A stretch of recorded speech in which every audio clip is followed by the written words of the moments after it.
Everybody want to be bodybuilder, but nobody wants these heavy ass weights.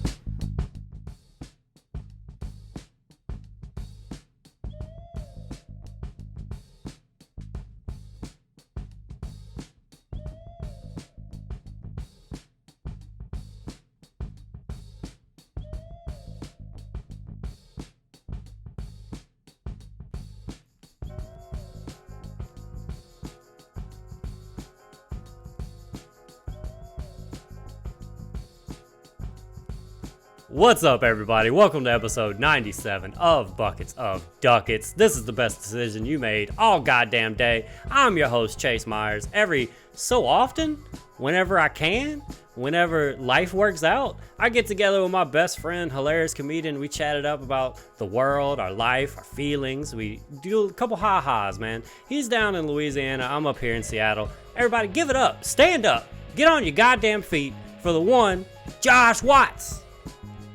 Evening, shitheads. It's your boy, the Dad Kwando World Heavyweight Championship. Chase, do you recognize this? Do you know what this is? This is the North Star. This is the guiding light. This is the prize at the end of the tunnel. This is a sign of history and prestige. This tells you that world's number one dad mug you drink your stale coffee of every morning in your sad little house is a fucking lie. Tell you what you need to do, you need to put it in a fucking box and mail it to me, because when it comes to being a dad, I'm the king of the goddamn mountain. And everybody around here knows it. When you drink out of that, when you drink your sad stale coffee in your sad little house in front of your children, they know for a fact. They know that you're not the number one dad. They know that you know it. They know that you don't believe it either. So what you need to do is put it in a box and fucking mail it to me, or I swear to God, I'll come get it. And now that's the last fucking thing you want. This is episode 97. Woo! Guys, hit that subscribe button down there on YouTube. If you're watching on YouTube, leave a comment, the whole thing. Podcast people follow. Make sure you tell a friend of what we got going on. That was a message brought to you by Josh Watts. It completely, it represents this podcast perfectly. It's exactly what we are. Absolutely. That is what we are. Buddy, how you been, man? We took a month. We took a month off in between doing these. We actually recorded one, and then my mic fucked us, and I apologize for that to the people. It fucked us so hard. And what happened?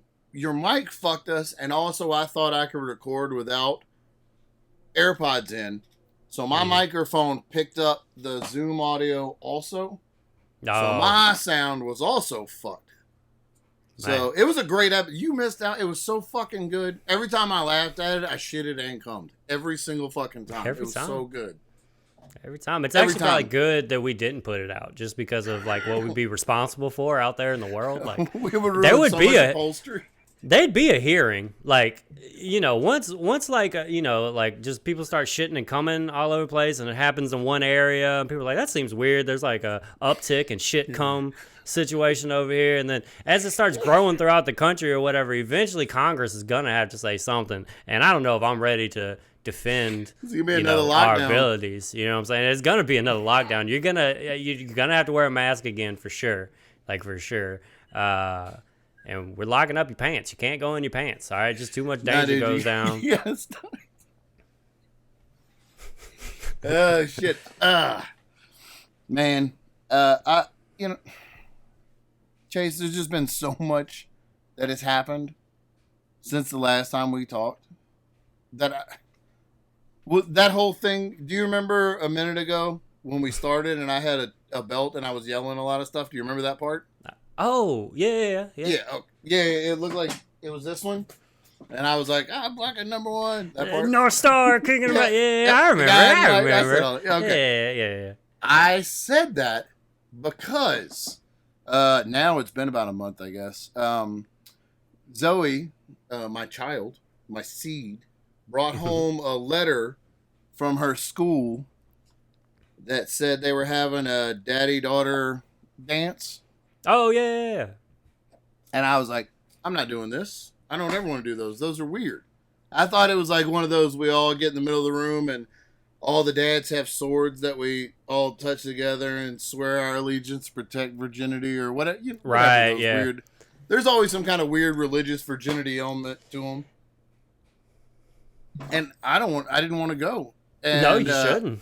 I've said for years, I'm not doing it. I'm not swearing over a sword to protect my daughters anything, because what if I don't want to? That, you know what I mean? Like, what if I'm not? What if it's not? What if that's none of your fucking business? What if that's? Well, that can't possibly be it, because she's a woman and I'm a man. So obviously, but somebody has to be in charge here.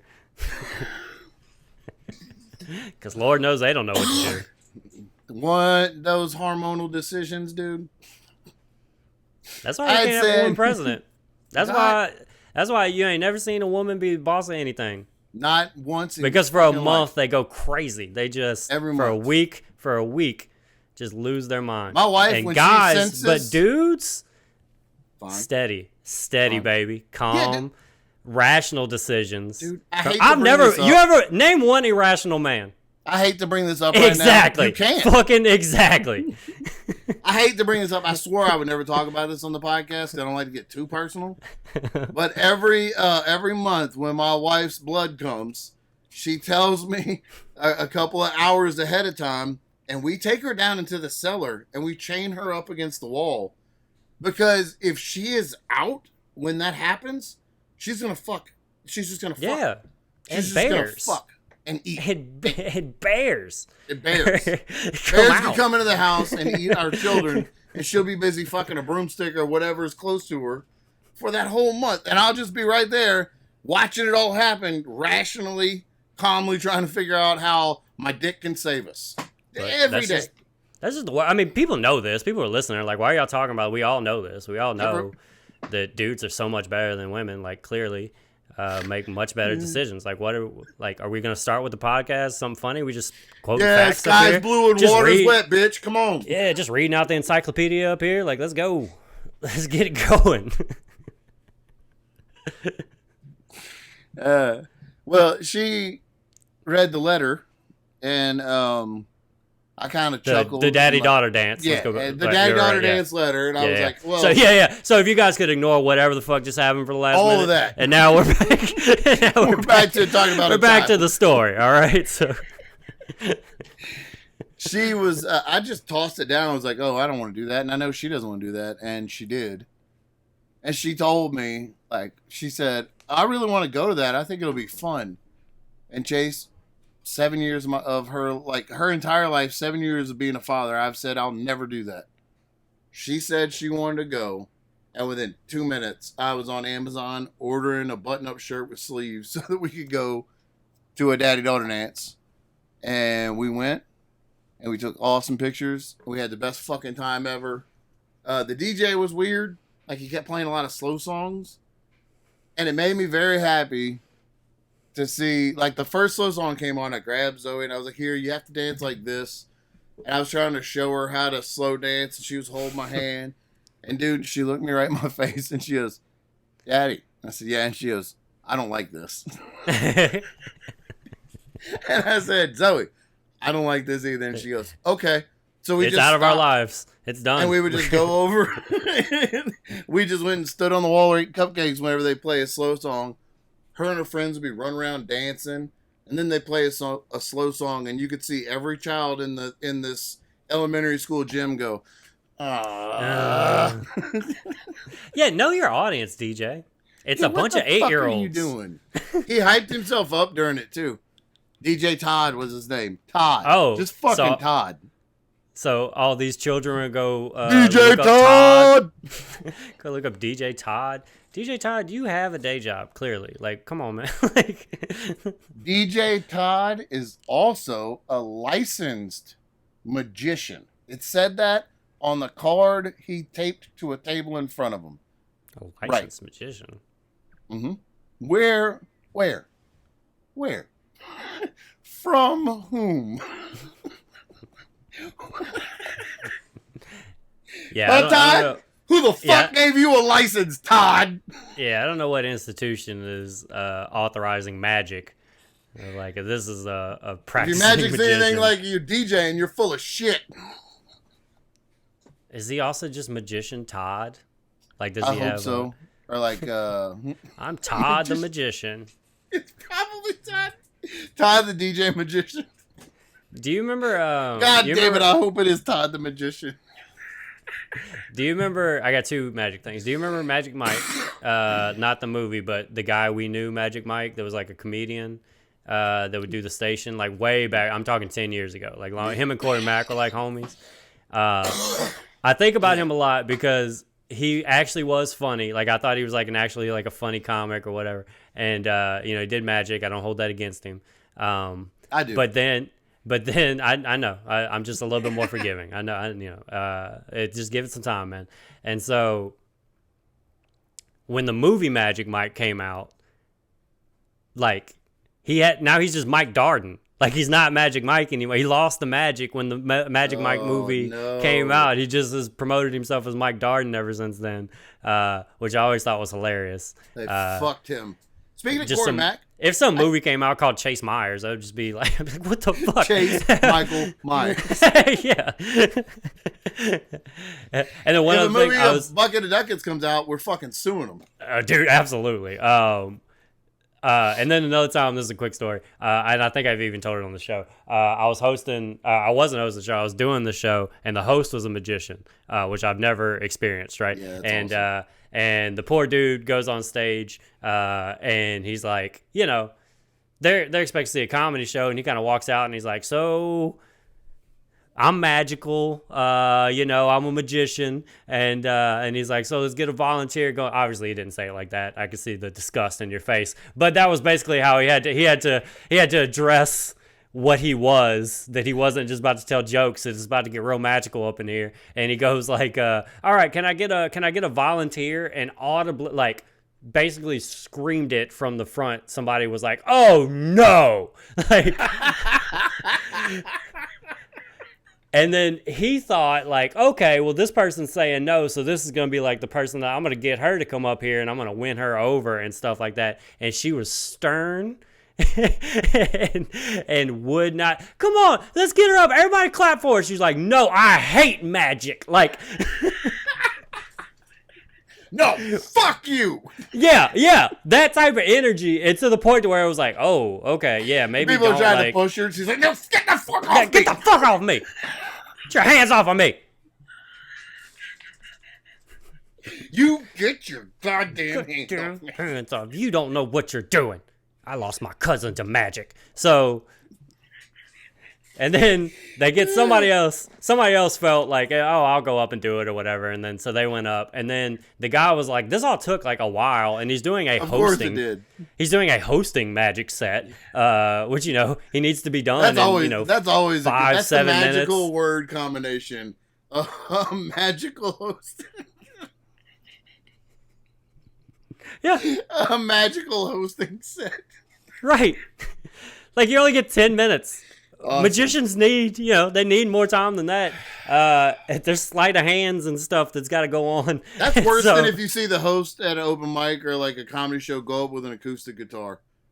Yeah. They go up with magic. That's worse than the host with a guitar. Oh, I felt so bad, man, because he was such a good dude. Like, he was a good guy. He like normally works cruises and stuff like that. He told me. Magic tricked your heart, Chase. I guess so, dude. I guess that's why we need to. Dark arts. That's why we need to stay in touch more, man. Because I'm out here just hanging out with magicians and thinking it's okay, bro. Demons.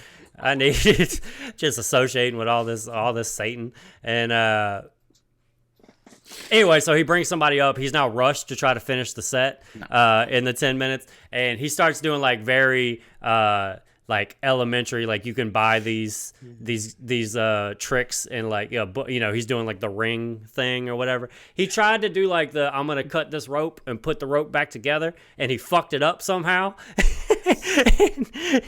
And then just kind of had to be like, his time was up, so he just kind of had to like put the rope in his pocket and was like, all right, give it up for give it up for Brandon, who came up here. Hey, give it up for him being a great person. And then, all right, ladies and gentlemen, your next comedian. And I was featuring, so next comedian, Chase Myers. And then I went up and I had to break the tension. And so I went up and I was like, guys, can you imagine if I just started doing magic right now, and it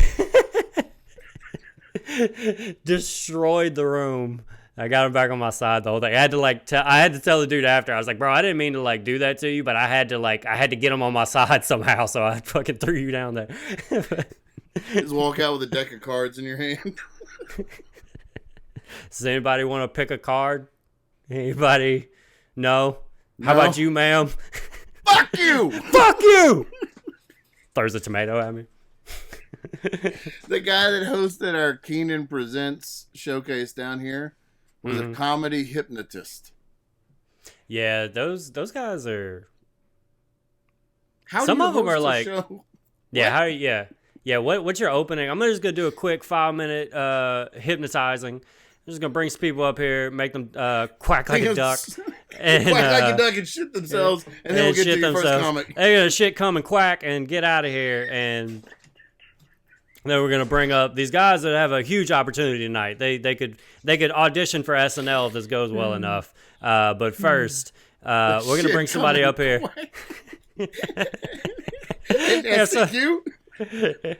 I remember seeing a hypnotist at the Funny Bone, the Baton Rouge Funny Bone. That whatever that's it's hard to explain what that place was. I just remember the dude being such a creep because it was more of an adult hypnotist stuff, which meant that he was making... Never good when they specify adult things. Yeah, which meant he was hypnotizing people and then making them dry hump a chair and blow a beer bottle, as if they were sucking cock or whatever. And it's hilarious. Ha. Yeah, it's deceptive. That's all it is. He just made it. Yeah. And made these motherfuckers just go up there and embarrass themselves, and then you think that you made a living. That's just crazy. What do? Well, I go up on stage, and I make 8 people close their eyes, and then they get so into the moment that they go along with the show, and they just start kind of being part. They just become the show, and I just kind of stand there. And they do all the stuff, but then they go off stage, and I take their money. And then the money they paid to be there, now I get paid for all of that. So it's just a good system being a hypnotist. It's just a real good racket. It's And you're gonna forget I said this. And you're gonna forget everything I said. I would shit come in quack if a hypnotist really did this. You're gonna shit come in quack. Yeah. So how'd it go? So the daddy-daughter dance, great? It ended up being a good time? I say this with complete sincerity. It was one of the best nights of my entire life. I'd imagine so, dude. That seems like that'd be cute. Bruh, it's like a I'm a little removed from the moment because it's been a little bit since it first happened, but we went to Target and she got to pick out her own dress, and she got to try on dresses, and watching her, bro, I'm gonna get emotional. Watching her try on these dresses and spinning and looking at herself and fluffing her hair up. She was so fucking excited to go. That's awesome. And when she went, she saw all of her friends, and I've got some pictures. She is the class clown for sure. She was whispering stuff, and then they would start laughing to her. They'd almost fall over. And just seeing her, in her element with all her friends, and she wanted me. She wanted it to be me. She wanted me to go. You know what I mean? Yeah. I don't know, dude. It was fucking great. And then we went and ate dinner after, and it was awesome. She picked out this white dress, this little white dress, and I fixed her hair up before we left, and she told me that she felt like a beautiful princess. Oh, we took some pictures right here in front of this. I'll put one of them in here when we edit. We took the typical prom picture where she was standing behind me and she put her arms around my waist and I held her hands. Cute. Dude, it was the best time. She had so much fun dancing with her friends and seeing all the little kids. It's not when you think of a dance, it's not what they think of. There is nothing. I mean, of course, because she's in first grade, but when you think of dance, you're like, oh, the boys are going to be dancing with. And the kids just were in there jumping around when songs. Yeah, they're just kids. They didn't give a shit. It's a birthday party, basically. Right. Yeah. They were jumping around. They didn't care that anybody was dressed up. They were throwing cupcakes. It's an extended recess. You know, yeah, and they had like a photo booth with like props and stuff.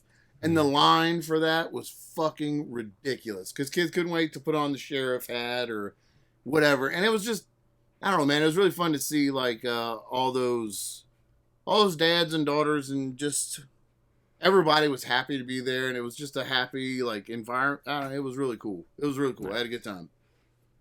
We fought in the parking lot with a couple of other parents. No, I'm just kidding. Well, yeah. I mean, I knew how that ended. Yeah, no, I'm okay now. I had a tough couple months, man. I'm like in there's a lot of stuff changing in my life, you know. Yeah. I'm in a new good relationship, and we're moving in together and all kind of stuff.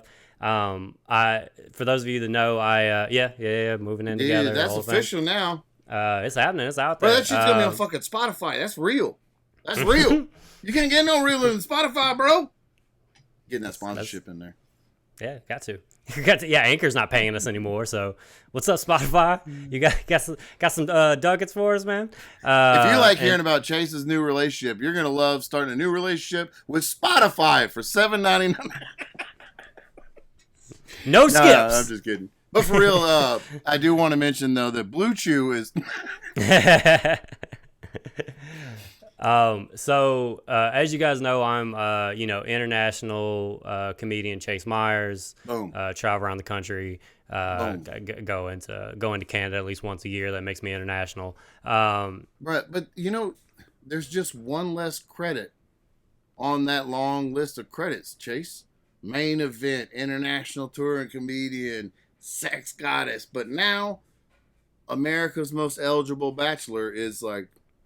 Got to cross that one off. We got to cross that one off, man. Hey, look, I know it's a sad day for these lonely hoes out here, but... You just broke a whole bunch of pussies' hearts.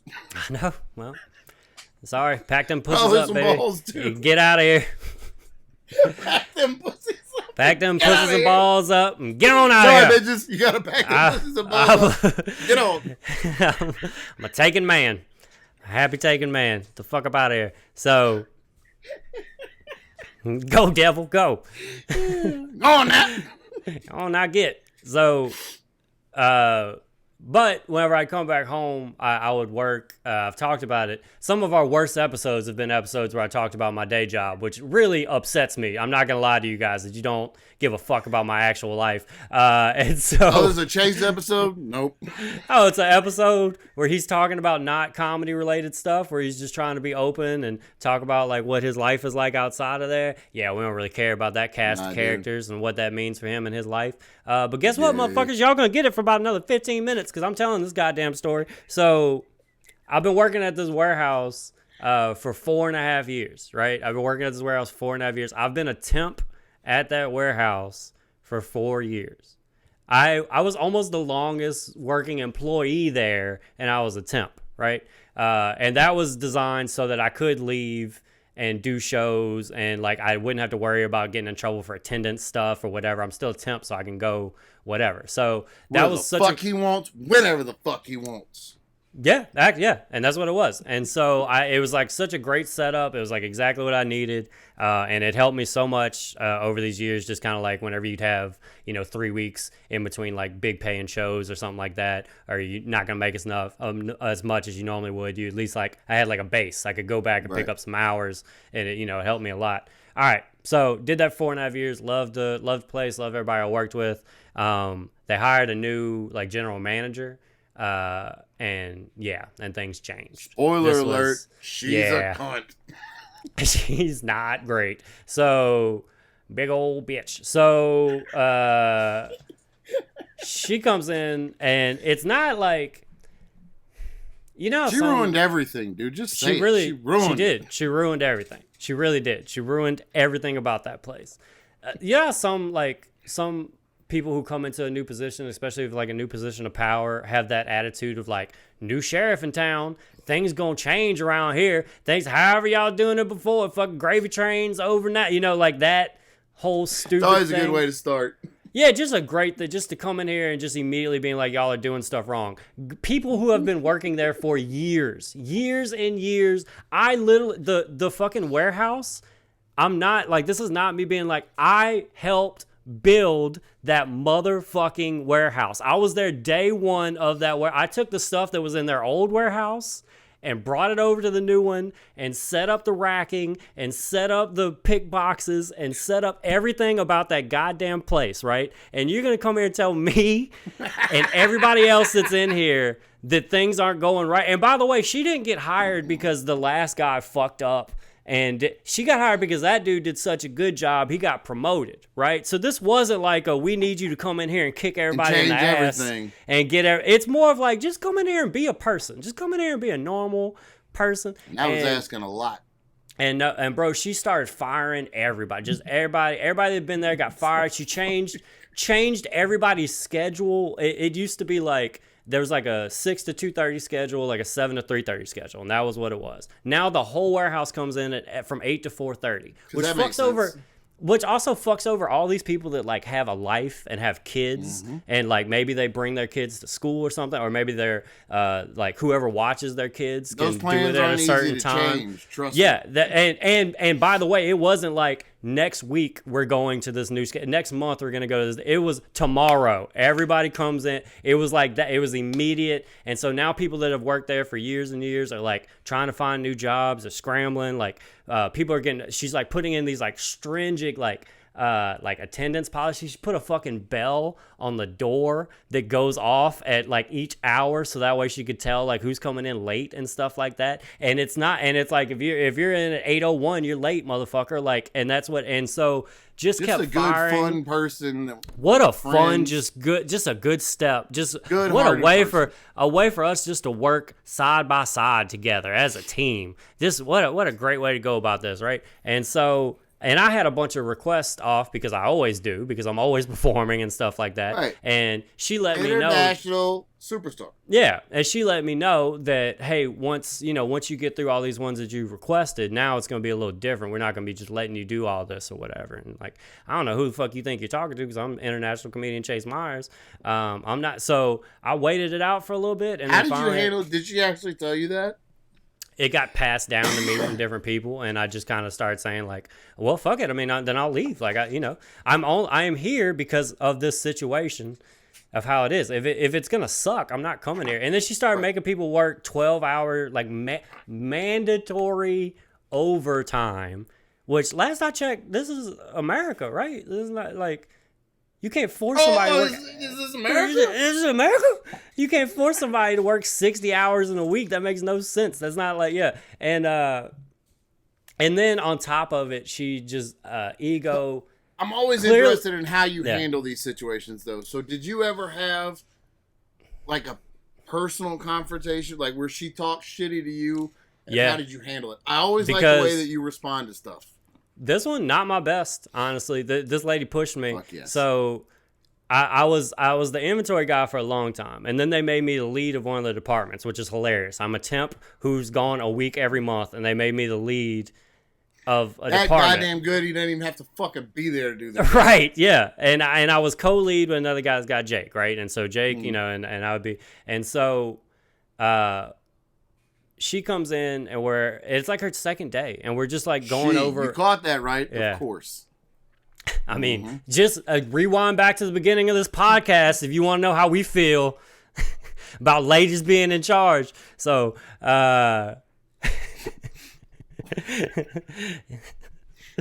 so she comes in, we're like having like the talk of like, this is what we're going to do today. This is like, we're going to have this person over here and this person over here. And she just starts like switching up everything. No, this person's going to go over here. And I'm like, well, that person's never worked doing that job. They're actually like a specialist in this thing, and nobody is like trained to take over that. So like, you're actually, and it was like that with each thing. And it was like, lady, you don't even understand. We have 10 minutes left, guys. So really get into it.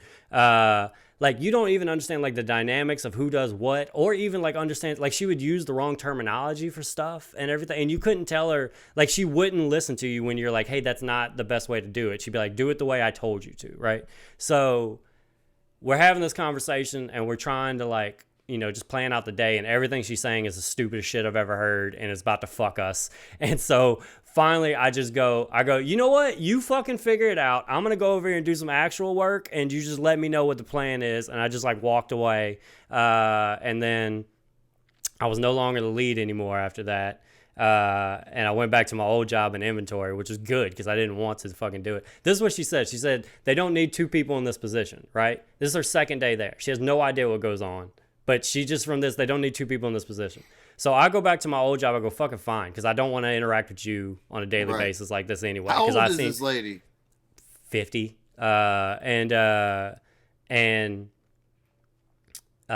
So a week later, whenever everything starts getting backed up because you do need 2 people at that job, she moves somebody else over to that position. So like, oh yeah, and that's what kept happening. She kept being like, we're not doing this the right way. We do it this way, and then we would fuck up for a couple weeks, and then she would go back to the way we were originally doing it, and that's just kept happening all through the warehouse. She's making everybody mad. It's whatever. So finally, I had enough. They were like, so this is what I started doing because mandatory overtime doesn't mean anything to me. Like, you can't, were you going to make me stay here? So I would work my 8 hours, and then I would leave. I would go clock out, and I'd tell everybody bye, make a big show about it. Everybody, and they go, well, yeah, aren't you going to stay? She saw you leaving?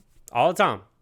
I just kept daring her. I fucking dare you to say something. And I did it for weeks. Everybody else was working 12-hour shifts and being miserable, and I was tipping my cap and walking out at 8 hours. Just say something. What are you going to say? And so eventually, one of the other guys that's worked there for a while and has been like one of the lead managers and stuff like that comes over and tells me like the power of having a job that you don't really need, that you don't absolutely have to have. Man. Yeah, bro. Like, yeah. I was here because of the circumstance. The circumstances have changed now. So guess what? Like, you know, and so he comes over, has talks like, hey man, I'm going to need you to start staying later or whatever. Like, you know, you can't just kind of like, I know you always had this agreement with everybody and stuff. And, you know, we love having you and stuff, but you got to like stay. And I was like, oh, well, no, I'm not going to do that. And, oh, word? Nah. Yeah. Well, no, I'm not going to do that.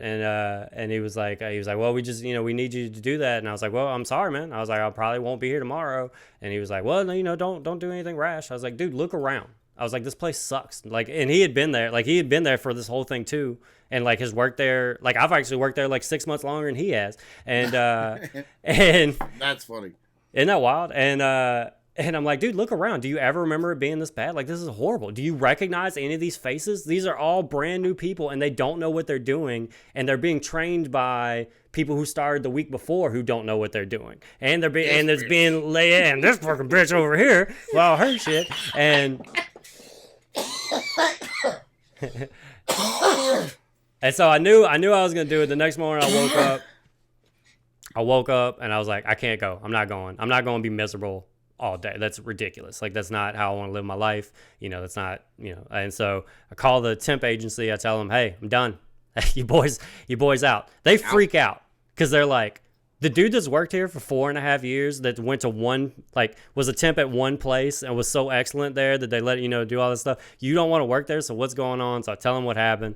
And, but I'm like, yeah, but I'm really quitting. I'm done. Like, that place sucks now. I'm not, you know, whatever. Like, the amount of work we'd have to put in to fix what she's done in these last couple months is going to take us a year. Like, we're not going to get back to where we just were. And it went like that. And I already helped build it up. So I'm not doing it again. Right. And so I quit. Just walk away from it. I had lasted a lot longer than the other people when she came in, right? And so did you I feel quit. like she had won, or did you just didn't give a fuck? You didn't have to deal with it anymore. At that point, I didn't give a fuck, but because I was staying there on some like I kind of want to see how bad it got because it was just kind of part of it. Like, the chaos was kind of funny to me. And then part of me was like, this can't last. Like, you know, it'll be, you know, but then after a while, it's like, all right, well, it's been 4 months and this sucks. Like, I'm not going to continue to do that. So I quit like 2 months ago. She got fired 2 weeks ago. So I almost outlasted her. All right. So I'm done with that part of my life. I'm out of the warehouse. Wait, when you quit, did you quit the warehouse or the temp agency? Both. I ended up quitting. Oh, okay. I ended up quitting both because they were like, well, we could put you like that's the thing. If you call them and say, hey, I'm not happy here. They change the schedule. They go, oh, cool. Well, we have this other job somewhere else, and they'll put you working somewhere the next day. Right. And so they started. Some job was starting the next day or whatever, and I was like, actually, I just kind of want to take some time. I don't really know if I want to work in a warehouse again. Like, I was like, this whole, I was like, I enjoyed working with you guys. You guys have been great. I was like, up until the last 4 months, I enjoyed everything about this. Right. I was like, but I don't know if I want to jump to it. Plus, I had also got I'd gotten a bunch of raises being at the other place. Well, now if I start this new job, I start back at whatever they start temps at. And I had to, so it'd be a bit like $4 or $5 an hour cut or whatever. And so, yeah, isn't it fucked? And so, I'm like, I'll call you guys if I'm looking for something, but I'm pretty much out. So, leave it, totally happy. I just do stand-up for like a month and a half. I had enough gigs. I had enough gigs lined up to where I could make it was fine, So I did that, but then I started looking into other stuff. And so, all right, here's what I'm doing now, bud. You're not ready for this. When the time runs out, do you want to do another and we'll just add it all together? Maybe. It depends on how I might be able to wrap this up. We'll see. A couple years ago, maybe we do need to do two. I don't know. We do. Depends, I think because we do. I don't. Yeah. I still got stuff. Oh, okay, cool. I don't want to. Plus, we didn't even mention. Did we mention on the show? I know we said it beforehand. This is our fucking 3rd year anniversary of the show. 3rd year anniversary. 3rd year anniversary. Technically, it's starting season 4. Happy anniversary. It's happy anniversary. And it's season 4 because we've been doing it for 3 years. It makes perfect sense.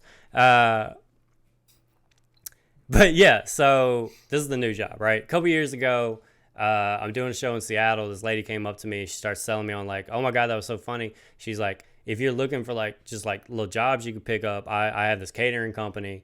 We love to have artists and stuff come through. I know how tough it is trying to make it in music or comedy or whatever. That's cool. So you can go, and I was like, all right, cool. But I had the warehouse gig that was working out for me and everything. So I was like, oh, I appreciate it. I do have a situation right now that's helping me, though. Never hear from me again, though. So, it's good. And she never did because I lost her card because it was fucking 2 years ago. But in the back of my head, I was like, all right, well, catering, maybe that is something I could do. I mean, I just jump into it real quick, and definitely seems like something I can pick a schedule. And so I get hooked up with this company called Zero Catering. And guess who I'm catering to? You'll never I am feeding all the people that are taking all of our data because I am feeding TikTok every day because TikTok has an office in Bellevue. And look, bro, I'm just trying to get some more traction on my videos, bro. That's all I'm trying to do. I'm just trying to get in that algorithm. And so I serve 300 ungrateful coders every goddamn day. And it's a cake gig, dude. They pay me way too much, and it's from Wait, you do it every day? 10 to 2, and I can leave. I tell I whenever I didn't have shows or whenever I had shows, I just took those days off. They give me that option to do that. But it's 10 to 2, so it's only a 4-hour fucking shift. And I get paid for 4 hours no matter how long it takes. So sometimes it's 2 hours, and I get paid for the full thing. And I just feed these. They're so ungrateful. It's so fucking funny to me, bro. They're so ungrateful and entitled. There's 8 every day. There's 8 different options from 3 different restaurants that we lay out on a fucking table for them, a full spread. And motherfuckers will come up and be like, we had this on Monday. Is there another hot option or what? And I was like, what are you talking? Bitch, this is free food. Every free meal I ever got at a job was just pizza. It was just some pizza boxes. That's all it ever was. Bro, I'm looking at steak, and I'm looking at some pho and all kind of shit. All right, so we're wrapping up on the fajita. It says fucking fajita, and you got complaints about me. All right, so we're wrapping up. We got less than a minute I'll send you on a here, link. So we're gonna have a second. Yeah, we're gonna tack back onto this. Yeah, all right.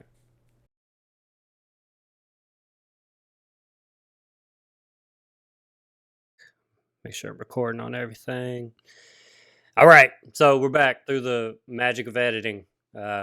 Seamless.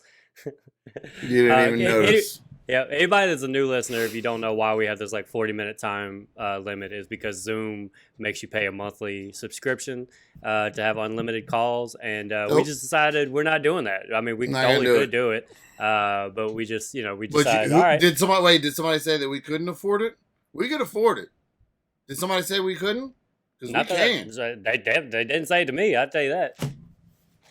We could. Show them the belt. Show them the goddamn belt. But this is 74 pounds of solid gold right here. You fucking weak, broke bitches don't know nothing talking to me about. I can afford Zoom. Shit. All right, so I'm feeding the people that take all of our data. Ungrateful right? motherfuckers. Yeah. I got you.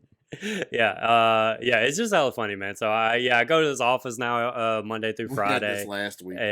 And yeah, dude, so funny, bro. We had this last week. I'm like, well, then why don't you use some of that money they're paying you to get your own lunch then? How about that?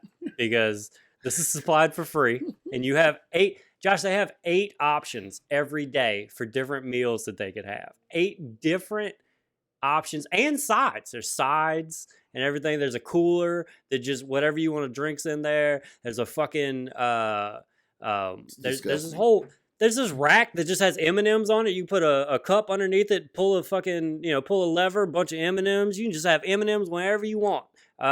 You can have anything you fucking want. This sounds like the fucking movies. Whenever they show somebody working at a tech company in the movies, at a startup and stuff. There's a fucking cereal bar in the kitchen. Fuck you. Yeah, that's what it's like. Why don't you take that silver spoon out of your mouth, shine it up, and use it to eat my whole ass? You fuck. Yeah. But dude, it's so cake. Like, it's such an easy job. Like, so we show up at 10, and then we don't make the food. We just wait for the vendors that are bringing it to us or whatever. They come at 10:45. So we get in at 10, and we kind of set up. You literally just serve it. Yes, dude. Yes. Fuck you. Yeah. And so, and we get there, and there'll be like 5 of us at first. There'll be like 5 or 6 of us. And, basically all we got to do is wipe down these couple tables. And then, we have the list of what food's coming in. We just put up the menu. But literally like 2 people can do that. And so then the other 4 people like fuck off for the first 45 minutes. And they didn't want us in the little like common area. Like, they don't want to look at you. As much as, of course, as much as we were. So they're like, yeah, just go downstairs until the food gets here, because we want our office people to still feel like that they can use that space, whatever. And so I was like, yeah, I'll go sit down for the first hour of my job. Absolutely. And so, yeah. So yeah, then we go downstairs, whoever they ordered from drives up, gives us a bunch of bags of food. We bring it upstairs, count it, put it in like the little hot ovens or whatever to, hold it. Yeah. And then, 11:55, 200 people, 300 people line up and come grab meals. And once they get through that, it's around like 12:15, 12:20. And then we just kind of like hang out. Then we just start, basically everybody gets to go home except for one person needs to stay till 1:30 because that's how long like the whole thing lasts. And then everybody else gets to go home at like 12:30. So everybody else basically works like a 2.5 hour day and gets paid for 4 hours. And it's just, dude, it's amazing. I'll never work in a dusty ass warehouse again. And so I did that, and then I'm still, obviously, stand up and stuff. But I was like, man, I do need like just another part-time something or whatever. So I just have like the craziest bosses now. So now I work for the Mariners. Are you not ready for that? So the fucking I work for TikTok, the Mariners, and myself. And so I'm like, you other basic bitches need to get in line, bro. God damn. So I started working like baseball games and stuff, like just doing concessions. I'm just selling cheesesteaks, bro. Just I don't know if you've ever seen like concessions at a game situation like that, but it's one option, and I'm a cashier. Yeah. So I just sit there and go, oh, do you want a cheesesteak? Cool, right over there, man. 2 cheesesteaks? Yeah, get over there. All right, yeah. And I just, dude, it's so... 3, it's just, take your money. 3, yeah, 4. Yeah. And by the way, it's cashless now. Since COVID, everything's gone like cashless. So I don't even know how to count, bro. And so... Charlie Murphy would be so happy with you right now. That's really an inside joke. You have to go back in the archives to find. I'm not retelling it. All right, just know there's a Charlie Murphy, Chase Myers story out there. But you guys are gonna hear about my real life today. Okay, it's not always Hollywood. It's not always show business with me. Sometimes I got to pay some bills and I got to serve ungrateful coders and drunk baseball fans. I got to serve them, right? And so and just be underappreciated. That's the worst. That's the biggest sin of all this. But dude, all right. So working at the stadium's awesome, and then you only work the day, like the games. So it's 81 days, because 81 home games or whatever, and it's not like in a row. I just worked 6 days, but now I don't go back for 2 weeks. And then it's a 10 game homestand, but I have shows for 3 of them. So really I'm only working 7. And then, so it's just, so now I have 2 jobs that I can kind of bounce in and out of, and I'm not in any type of authority in any of these jobs, which is exactly what I want. I was like, I just want to be just a good little soldier, bro. Just let me just show up, do what I'm supposed to do, and get out of here. I don't want to be in charge. They kept trying to make me a lead at the Mariners thing, and I was like, I am not. No, I'm not doing it. I want to stand in front of this register and smile at people. That's all I want to do. I just want to just give all this customer service away, just all this friendliness, like, bro, because they're all Pacific Northwest hardened, you know what I'm saying? Like, and don't have people skills and stuff. So I shine like a bright light. Like they're like, make him talk to everybody, right? He's got a personality. Because he eats meat. You vegan pussies. I'm not about to pass out. He's not in an iron deficiency. But no, dude, it's dope because you get there like hours before the game, so I get to watch like the players like take batting practice and infield and stuff like that, and I just roam all through the stadium and check out shit. And pretend you're supposed to be in places. Yeah, there's thousands of employees, so like it's like there's no real order. You just kind of like just walking around and stuff. And yeah, dude, I liked it. I liked it a lot. I'm about to make a shit ton of money because it's like they pay pretty well, like really well. And then I worked all this overtime because it was like 6 days in a row. And then they pull the tips for all the concession stands and split it. So I got some ducats coming to me. Which is good because I'm a little broke right now. And your boy's nervous. I ain't been broke in a while. And so I didn't think I'd be back in this spot. Listen to this fucking podcast. Yep. But yeah, man, so that's what my life is like now. I now work for TikTok and the Mariners, and I tour around doing comedy as always. I didn't expect to hear no shit like that. I know. I've been holding that in, bro, because I was like, I can't tell. That's what sucks, man. Me and Josh love each other so much. We're best friends, but we can't talk to each other because we give it to you guys, okay? Because if Josh hears this, it's not the same thing hearing this shit the second time, right? So that's why, you got to do it free this way. But basically, if you ask me if I'm resentful towards you, a little bit, guys. A little bit, guys, listening. Yeah, you really, you could do more. I've only had one job that like it didn't matter. Mm-hmm. And right when Zoe was born, I took a part-time job at Target. Mm-hmm.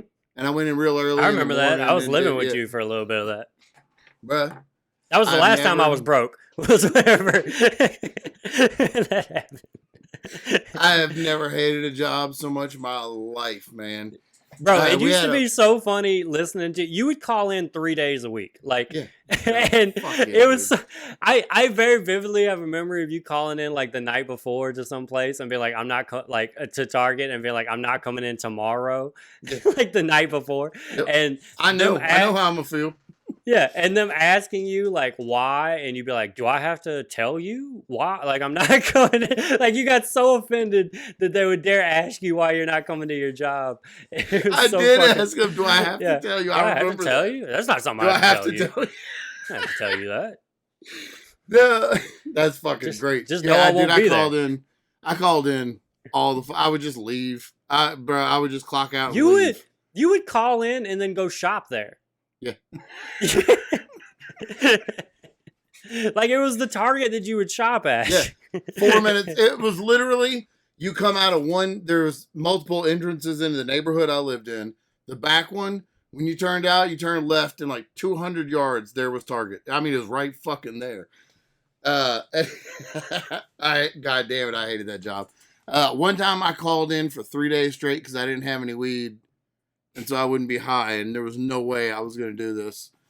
But there was a boss there, and his name was Michael, and he took his job very seriously.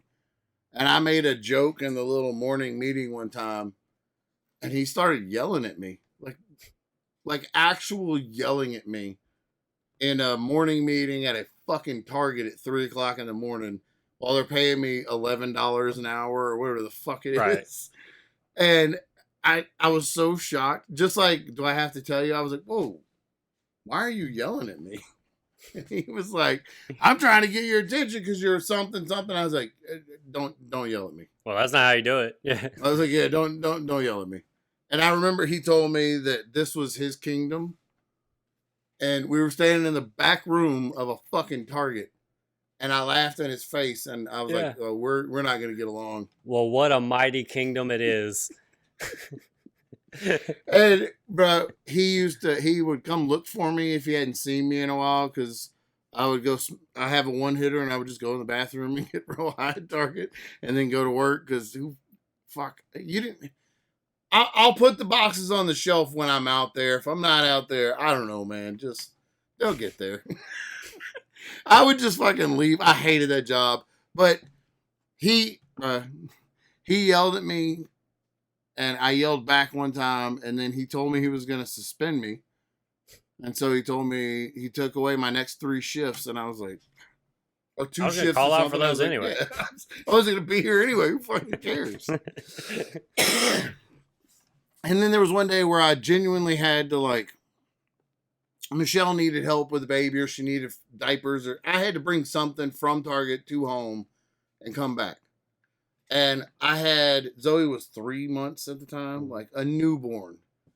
And I told this son of a bitch, I'm in the back, stocking shit in the back with 12 other people. And I said, hey, I live in the neighborhood that's right there. I said it, and I was like, my wife needs diapers. And I said, I got to go run.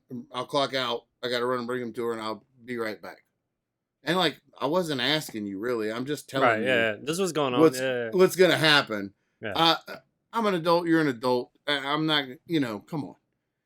And, bro, he said, no, you can't leave. And I stopped. And I was like, I wasn't really asking. I was kind of telling you I have to go take care of this. And Chase, this man, an adult man functioning in the real world, looked at me in my face and said, you need to get your priorities in order. And he's talking about the $9 an hour Target job or my newborn first child. Right. And Chase, I'm not proud of it, but I took his walkie-talkie and my little price gun. I grabbed his walkie-talkie and my price gun, and I threw them as far as I could over his head. And I just left. I didn't clock out. I just walked out. And Chase, I don't think I've ever walked with my head held so high. Just walking like George Jefferson. Good. Oh, dude, I stopped and did a spin and dropped down, did a split, and came up with both middle fingers up. And then I went home. I didn't even change clothes. Went home, got my baby and my wife, and came back to that store. And I shit on the floor in one part. I let my baby puke in the deli. Fuck you, Target. Hell yeah, man. I've never had a job that, like, it just didn't... It wouldn't have mattered then. I was so mad when he said, get your priorities in check. Yeah, that's crazy. What? Yeah, those like low-paying, like, retail jobs. It's funny, like, the egos of guys that are the people that become, like, managers and leads and stuff. Oh, boy. That are in there. And I realized they're making $11.50. This guy, work their ass off to get there. All the girls that worked at this Target, women, girls, would kind of flirt with him to get better schedules and better shifts. And he was such a dipshit that if they'd touch his wrist, he's like, oh, you can have whatever day you want off. I jerked his dick 3 times, and he still wrote me up for being late. Dude, just no respect. Jesus Christ. See, like, that's the difference in today's generation. Where I came from, when you got jerked off, bro, like, that meant something. Bro, this just reminded me. My first job. I can't wait. I worked at summer camps during the summer camps. During summer, I worked at summer camps. But then in 98, when I graduated, my first job was at a warehouse at a chemical plant. My dad got it for me. And it was the same thing as Target. Like, I would call in all the fucking time. You're not a great employee. I know that. And I would call in, just fucking, I'm not coming. Even though my dad worked at this chemical plant, I was there. And I had a meeting with the boss about calling in, like, you can't do it anymore. You're going to get, whatever. And Chase, I called this man one day, my boss, and I told him that I couldn't come in because my grandfather had died. Now, my boss has worked with my father for 30 plus years. Chase, they are in the same building. The warehouse and the computer, same. He didn't even have to walk into the fresh air to go verify my story. And he was slick about it. He walked into my dad's office and said, "Oh, my condolences about your father-in-law." And my dad's like, "What the fuck are you talking about?" And he's like, "Josh called in sick today because his grandfather died." And my dad was like, "Nah, bruh. Nope." And that motherfucker called me in to work. And I lived in Denham, and Geismar was where I worked. Yeah. He called me and said, "Your dad told me that your grandfather didn't die. You need to come in." And I was so fucking mad. Did you go I like, know I'm driving in to be fired. Well, shit. I know I'm driving in to be fired. And the 45-minute drive was why I called in the first place. Right. So now I don't want to make it. I'm doing today. Right. Now I don't want to go out there to do it just to be fired. And I was like, "Are you just going to fire me?" And he said, "I am." And I was like, well. Well, it's done now. Yeah, I'm fired now. Yeah. What do you do?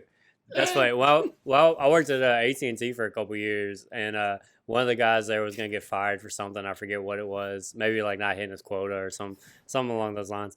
But it was he kept walking up to the boss would like say something to him and be like, "Hey, you can go over here."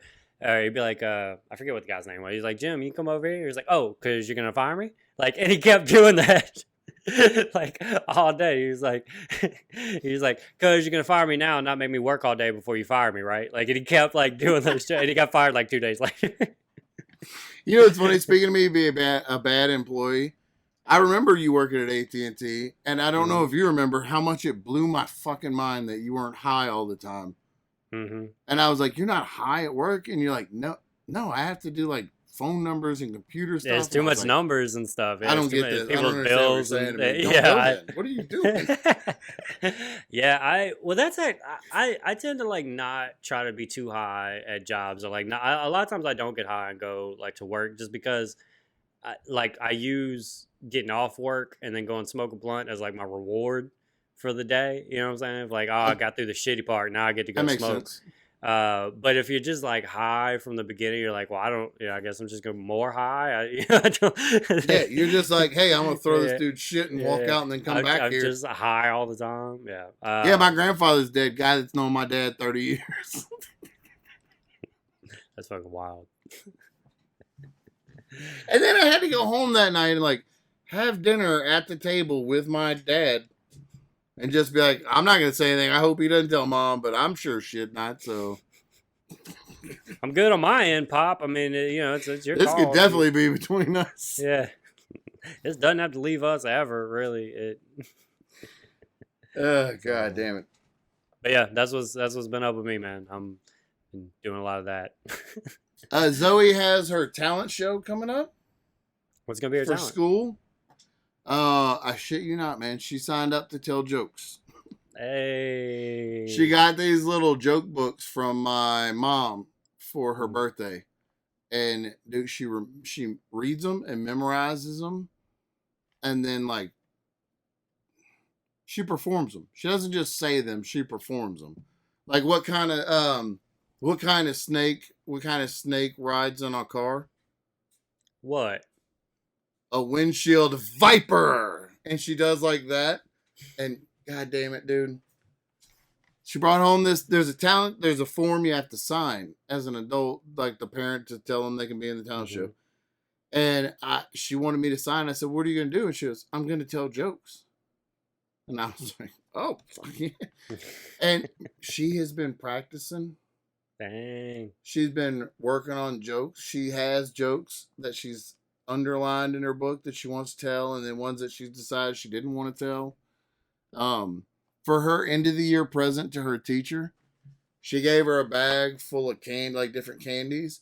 But one of the candies was a thing that said sour candies, and when you opened it, a snake jumped out and it honked. And it was her idea. We went to Five and Below and bought it. Her idea. She put it in there, and she couldn't even tell me the story because she was laughing so hard. It took 20 minutes for me to hear the story because she thought it was so funny. And man, it's just been awesome. it's been great. So we've been focusing a lot on that, and just I don't know, man. You can get her on the Keenan Child showcase. They do the kid showcase. Oh, I've gotten 18 different emails about it. Yeah. Yeah, she. I don't want her to get more famous than me. That's all it is. Yeah, I understand that. No, I understand that. I had a buddy of mine at AT&T actually. So this was like years ago, but she got like she's like 7, 8 years old, but she got kind of famous from like just doing like YouTube videos, and it like she went on Ellen. I was so mad. Fuck you. This 8-year-old going on Ellen because she's funny on. I don't even remember I guess the social media at the time that was popular. I mean, I guess it was Facebook. I don't know. Yeah, who knows what it was? Maybe it was Vine. Maybe she was hot on Vine. That might have been what it was. Little Vine star. Fuck that. Yeah, my buddy had to take off work because his daughter was going on Ellen, which also had to be weird for him because he's like a good singer. Did you tell him you're not gonna cover his shift? Oh, I called out too. Don't worry. I can't. I'm not gonna be there. Oh, that just. Do I have? Dude, I totally forgot about that. Do I have to tell you? Speaking of like calling out, just like a funny story. So you know how the Hollywood writers are on strike right now because because they don't get paid. They took away their pizza pedophiles or whatever it was. Well, what happened? Well, we're on the writer's side, so let's not. Oh, gotcha. My bad. Because they don't get paid shit for like streaming royalties and stuff. But so this is the first strike since like I don't know 2007 or 2008 or something like that. And but the story that's going around is there's always all these stories of like actors that like protest with them and stuff. And The Office was being shot during the last writer's strike. And Steve Carell called, if they have it written already, they'll still like film, and they just film whatever they have written and wait until the strike's over and write more stuff. And Steve Carell would call out every day during the writer's strike. And apparently one time he called out because he had enlarged balls. His excuse for the day. So yeah, just shout out Steve Carell. Just amazing. I mean that was. Oh, one more thing, Chase. I got. So I have been a couple years ago. A $200 Superman action figure came out. $200 because he has real cloth, multiple hands, all these heads that change, and I've wanted him years. I pre-ordered him and then canceled it because $200 is a lot for an action figure when you got 2 kids. But Chase. That motherfucker done went on sale, bro. Hey, look at him. Look at this shit. Look. Damn. Jeez, fucking look at how. Is that like is that old OG Superman? Yeah, it's the OG suit. It's not like any of the movie ones. It's just the comic design of them. The cape's got fucking wire in it. I know all of you nerds are loving this part of the podcast. Talk about Chase's job again. Look at this fucking thing, though. Oh, he's beautiful. That's dope, man.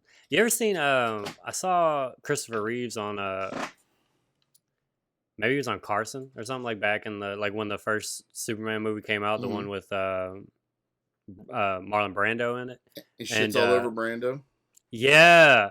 Yeah, it was crazy. Yeah, it's like it's weird to like put that in like context of like that's like a dude like this wasn't like years later. This was like the movie had just came out, and he's talking about like a Hollywood legend, and he's like, yeah, he just doesn't give a shit anymore. He doesn't like he was like he was a pain in the ass to work with. He's got no like drive anymore. He was it was like a horrible experience. Yeah, and fuck him, man. It was like, man, I can't imagine that happening.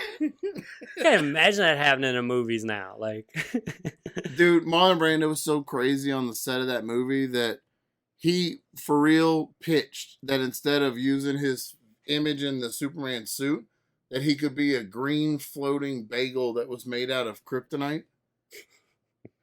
And then in the scene where he's holding the baby, when he flips the baby over, you can see that his lines are written on the diaper. That's hella funny.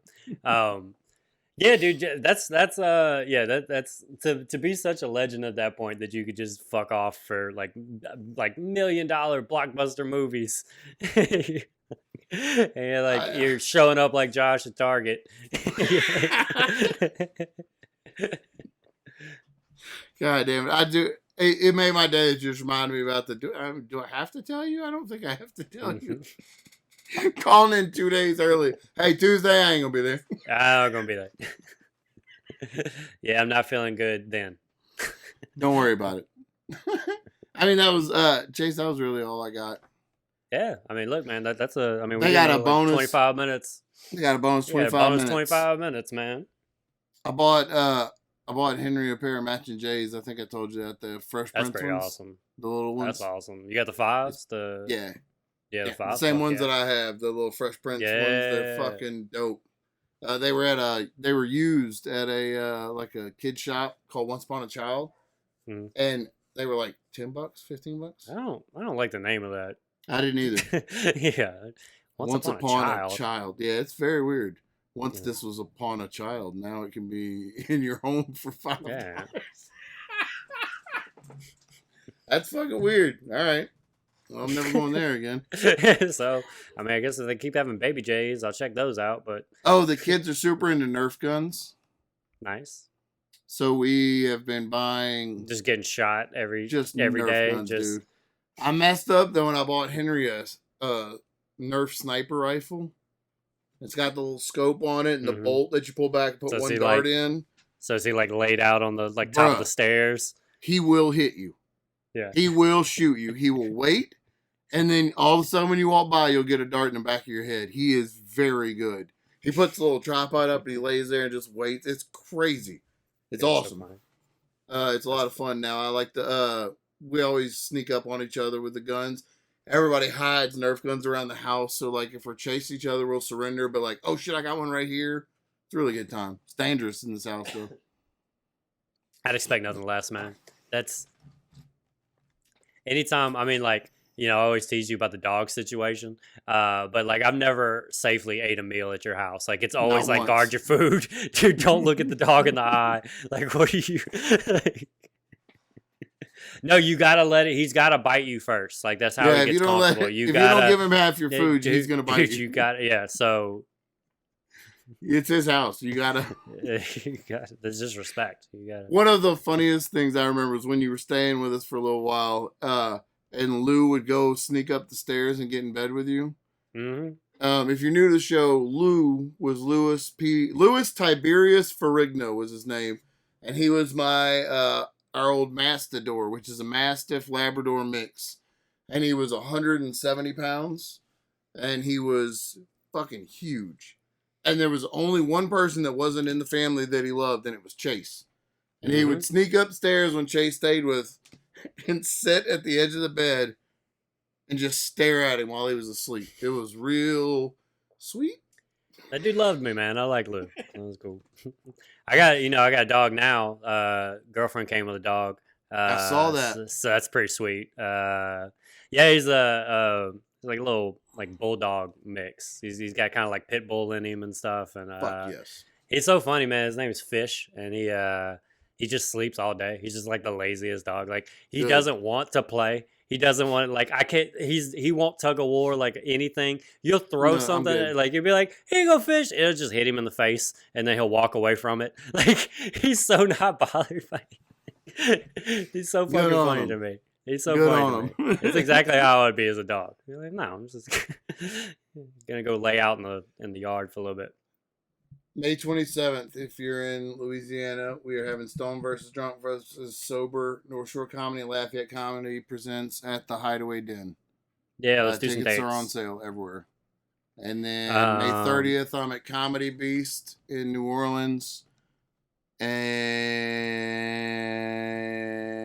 June 17th, I'm at the Hideaway Den and Arcade again. There's some more in there that I don't remember.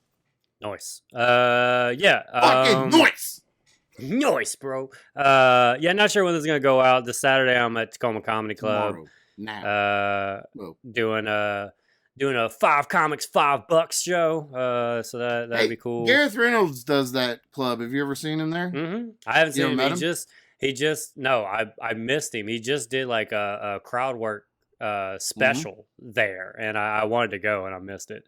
But yeah, he comes around. I'm glad that he's going to that club. I talked about it before. The other club that he used to work at, I don't like to go to. But Tacoma Comedy Club, I have a good relationship with them. He's a very, very funny dude.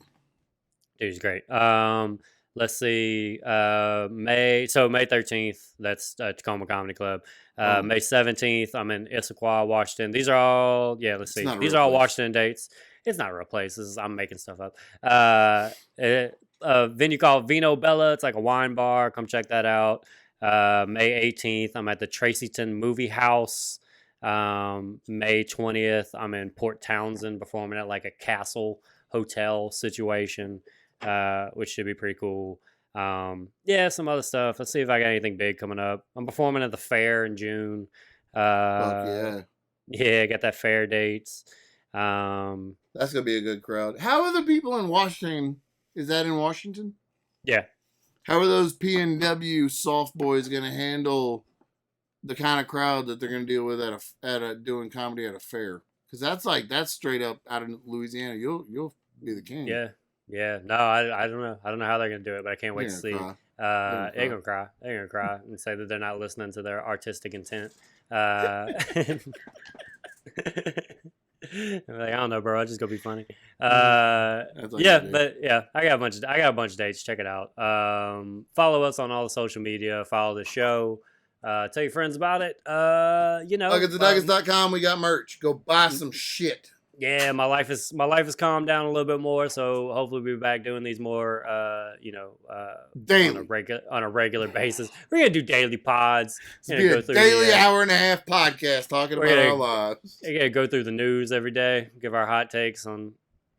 I'm just gonna be scrolling through Google. Hey, did you see this?